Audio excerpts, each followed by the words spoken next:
So dito tayo ngayon sa may Pangkiruhan Public Market dito sa Davao City pa rin tayo. Tapos ano tayo dito, no? Titingnan na natin ano, yung atmosphere natin, yung ating environment, yung ating surroundings. So far, ano siya, seems to be normal day, which is normal day lang din naman talaga siya. Kasi walang holiday, no?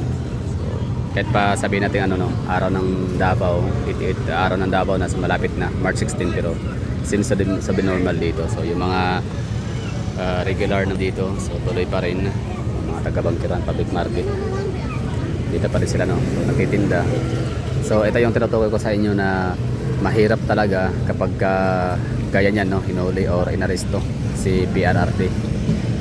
So kahit pa sabihin natin ano, 16 million na botante ni PRRD plus 32 million na botante ni VP Sara, so that's 48,000, I mean 48 million, no. So kahit pa ganun kadami yung mga bumoto sa kanila in support, yun na nga, sa President and Vice President, yung mag-amang Duterte, still hindi pa rin yun sila sure na makakapag-proceed, no, kung saan man yung may mga gatherings, pinaka venue para magpapakita sila, magsama-sama, magkakaisa para magpakita ng suporta.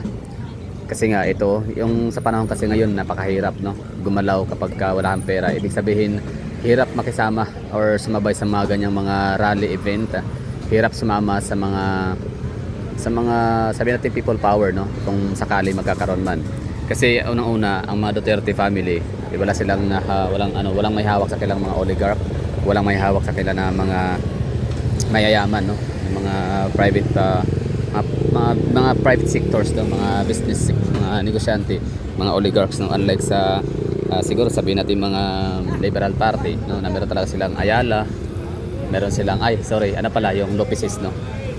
Lopeses, si Pangilinan, di ba, si MVP, ano siya, marami siyang pinupunduhan, marami siyang sinusuportahan ng mga party list, congress and congressman, at kung sino-sino pang mga politician, basta mga parties, no. Meron tayong ano, try natin mag-upload ng mga ganyang video one of this day, no. So ngayon dito sa Davao, for example, so mga taga Davao, ano yan, may business, may trabaho, busy, no, sa mga buhay-buhay, tsaka malayo papuntang Manila. Siguro kung ano lang, kung sabihin natin na pag mainland na siguro malapit lang, no, pwede naman siyang biyahein siguro, like siguro kung isang araw lang, pero hindi, no, malayo. It takes 3 days and 2 nights or 3 nights and 2 days bago makarating ng Manila by land.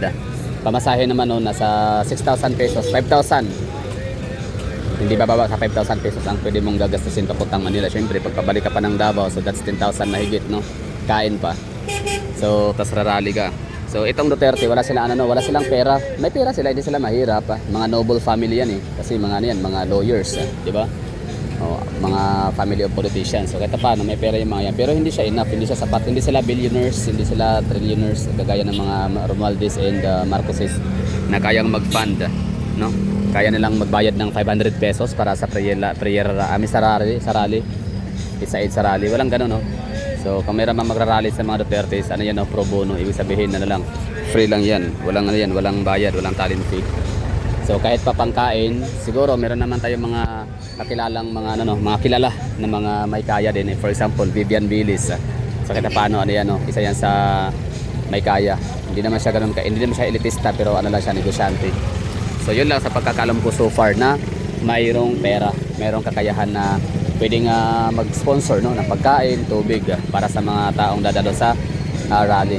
Kasi nakakalungkot yan, gawa nung isipin mo, ito busy. So talagang gulo talaga, no, kapag pag pinupost talaga. Although ito nahuli naman na aresto na si PRRD. So tingnan natin kung anong kasunod nito.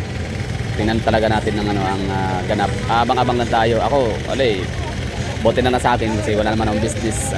So pwede akong makalipad ng Manila anytime pag gustuhin ko. Di ba, sana all may maraming pera, no.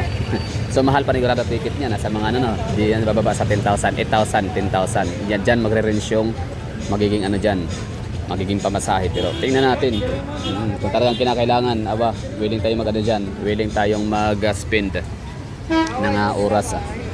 Kasi para sa bayan yan. Tayo kasi mga Pilipino, na merong kakayahan naman na mag-attend sa mga ganyan. Bakit hindi, Kasi yun na naman ang maambag natin. Kasi, di ba, pinaniwalaan natin talaga na ang mga Duterte lang talaga yung pinaka last card, last hope natin sa Pilipinas na makapagbabago ng sistema natin. Di ba, corruption lang talaga number one. So, napakayaban ng Pilipinas, hardworking ang mga Pilipino, yung manpower natin, di ba, ang gagaling. Ano nga tayo world class, yung ano natin, yung galing pagdating sa trabaho. Diba? So, top tier, top notcher ang mga Pilipino pagdating sa, yun na nga, kahit anong trabaho, no, ang bilis nating matuto, mag-adapt. So, dyan pa lang, manpower ang pinakaunang yaman ng Pilipinas. Pangalawa, marami tayong mga natural resources. Diba? So, napakalaki na potential talaga ng Pilipinas sa maging first, maipasama sa mga first world country. Makakahilira ang mga mayayamang bansa sa buong mundo. Pero, pag andyan yung ano natin, sistema na kakurakutan sa ating gobyerno, congressman, senador, mayor, governors, down to SB member, diba? Down to konsehalis sa ating mga lungsod, down to barangay captain, mga konsehalis, purok leader. Basta pag andyan yung sistema ng kakurakutan na yan, lahat ng mga agency, hindi talaga tayo aasinso bilang Pilipino. So ang ending talaga nito natin ito, mag-i-alaysan lahat papuntang ibang bansa. Doon doon magtrabaho, sakripisyo. Mag-anak lang ng dalawa, mag-asawa, mag-anak, isa, dalawa, tapos yun. Di na yan makikita ng mga magulang ang kailang mga anak na lumaki kasi nga mag-a-abroad. Kasi kung dito sa Pilipinas, wala talagang mararating dito. Mga politicians lang na mga kurakot ang yayaman. Diba? So basta ang pangit ng magiging kahihinat na ng Pilipinas kapag itong mga Duterte is mapatanggal yan, mawawala sila sa political arena. Sino pag-asa natin? Si Vico Soto, bata pa yan eh. Hindi pa yan pwedeng tumakbo as president. As far as I know, 40 years old ang qualification para pwede ka nang tumakbo as president. Si Basti Duterte, so iwan ko lang, no? Depende na rin. Basti Duterte, pwede rin. Kitty Duterte, bata pa yan. So sino ba yung hope natin? Isko Moreno. Pwede rin naman. Pero tingnan natin, sana lang mapoposes kaya Isko Moreno ang political will and yung political branding ng mga Duterte. Yung talagang galit sa mga kriminal, galit sa mga kurakot, galit sa corruption, droga, kriminalidad. So sana ay mapoposes yan, magkakaroon ng ganyan na tawag nito, ganyang mentalidad, no, si Isko Moreno. Wala problema sa akin Isko Moreno. Actually siya talaga yung second choice ko dati kung hindi na talaga itinaas ang kamay ni BP Sara itong si BBM. Si Isko Moreno talaga dapat ibuboto ko nun. So yun, no, wala, good luck sa ating mga Pilipino. Hirap, no, kaya nito tinumatot mga taga-bangko ng public market, sila di ba? So wala silang kaalam-alam. Siguro alam nila na, pero siyempre alam nga naman na malfunction nila yung pagtitinda nila. Ibig sabihin magsa-stop operation sila, di ba? Alam nga naman rin magsarado sila ng tindahan para lang makibalita o di ba? Makisabay, no? Sa mga nagrarally o ano pa mga tawag diyan. Mag-aabang sila sa news. So syempre, sila muna, mga business muna, kasi yung mga business sector natin, mga maliit na negosyante, yan yung yun yung backbone natin dito sa Pilipinas, sa economy natin, di ba? So andyan yan sila para magtinda, mag-serve, tapos kumita. Mga taxpayers yan, di ba? Sinisingil yan sila araw-araw, di ba? Merong daily ticket yan sila binabayaran. So sila yung parang natin, blood flow sa ating economy. So ngayon, kung lahat yan hihinto, pupunta, mag-gather sa kahit saang venue na merong event na rally, wala, di ba? So sira ang kabuhayan ng Pilipinas, babagsak yung natin, magkakaroon siya ng domino effect. Kaya itong ating administrasyon, wala, di man na naisip, no, na posibleng mangyari yun. Pero syempre, kita naman natin ngayon, di ba?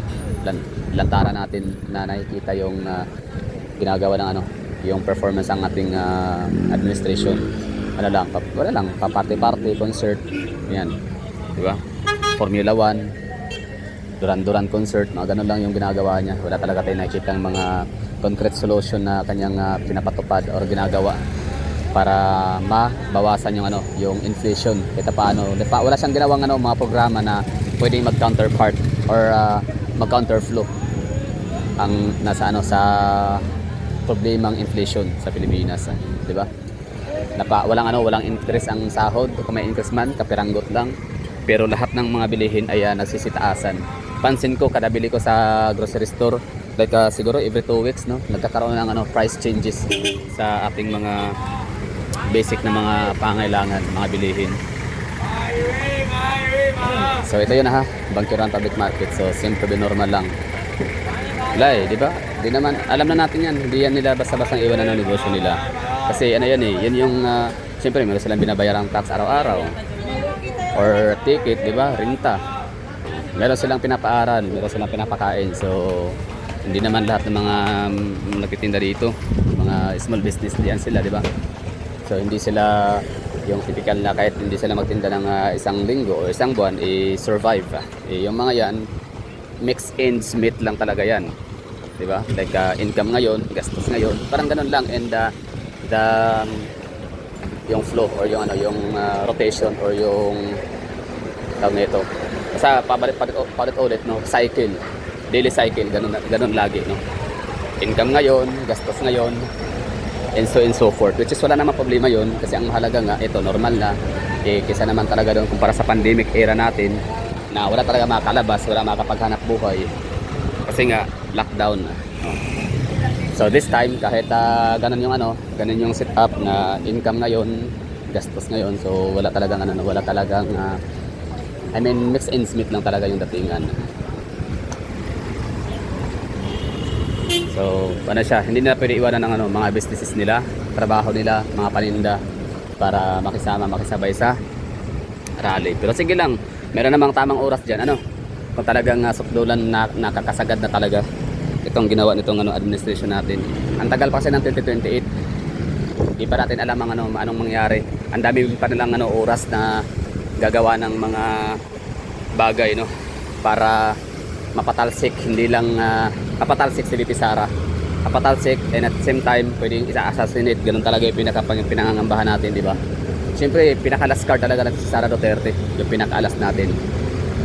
So yun lang, mga tao, mga Pilipino, ano tayo ngayon, hostage ang mga kababayan, mga normal citizen, hirap makagalaw, hirap makagawa ng mga move in order to save the Dutertes kasi yung busy nga lahat, no? May mga pagkabuhayan. So parang ano sila ngayon, turn between two lovers. Mag-sacrifice for the meantime, iwanan ang mga trabaho para makipag-gather, no, sa kahit saang venue. Or ano lang, wala lang, no? Bahala na. Tuloy ang buhay kasi ganoon yun eh. Daming mga bayarin, no? Daming mga obligasyones na kailangan unahin nila. So, doon lang na talaga sa natin bansa, bayan. So, napakagaling nitong gobyerno natin. Talagang hindi nila ginawa ng paraan para masubsidize yung mga basic necessities natin and basic services and mga basic needs dito sa Pilipinas. Para pagdating yung mga panahon na kagaya nito na imbes na mag-rally ang mga Pilipino, imbes na mag-gather in support kaya sa mga Duterte, hindi magagawa ng mga common Filipino kasi nga ang kailangan focus ay nasa kabuhayan. Kailangan nila magsikap para makasurvive in daily lives, ganun, no? In daily basis. So na siguro, ito yung update natin dito sa Davao City as of this moment, no? Time check tayo, it's 1:18 ng hapon. So kumusta dyan sa Manila? Update tayo, no? So dito tayo sa Davao, Bangkiran Public Market, Davao City.